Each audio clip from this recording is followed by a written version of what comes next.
Assalamu alaikum.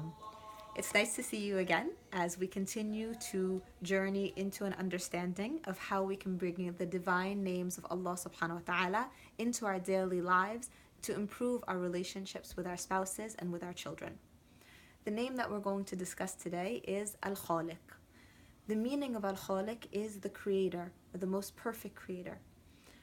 When we look at the Quran and we look at the words that Allah subhanahu wa ta'ala uses to describe our marriage relationship, uses to describe how He has created us as individuals, we see that in Surah Ar-Rum, the verse in the Quran which is most often referred to as the marriage verse, describes to us how Allah subhanahu wa ta'ala has created the male and the female so that they can be husband and wife to one another and so that they can dwell in tranquility with one another.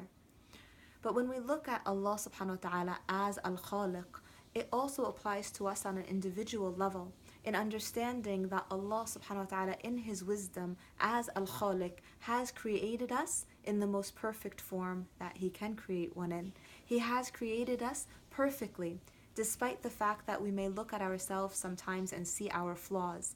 But He is Al-Khaliq, and there is perfection in all that exists within us. As husband and wife, sometimes we can be very quick to criticize one another, to point to the other person and say, this is what's wrong with our relationship, and that wrongness dwells in you. We tend to do the same with our children, where we may, instead of praising them or being afraid to overly praise them, we may find ourselves criticizing. And for children in particular, we'll find that there is a lack of self-esteem or lack of self-confidence that can sometimes develop when we consistently criticize in that fear of not overpraising. We go in the other direction. Since Allah subhanahu wa ta'ala is Al-Khaliq, the most perfect of creators, we know that even our children have been created perfectly for us, for our family, just as our spouses have been created perfectly as well. Now, are there times where that relationship, that marriage relationship, may not be a perfect complementary union towards one another? Yes, of course. And in those moments, recognize that the flaw is in the relationship, not necessarily in the person.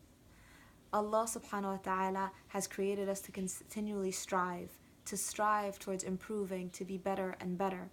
So even if we do notice that within ourselves there are those elements that need to be perfected, we can consistently work towards becoming better and better. And with our children, encouraging them to understand that they are beautiful individuals, that they are creations of Allah subhanahu wa ta'ala, will give them that encouragement and that enthusiasm to build their own self-confidence, to love themselves and to love Allah subhanahu wa ta'ala, who is Al-Khaliq, the creator.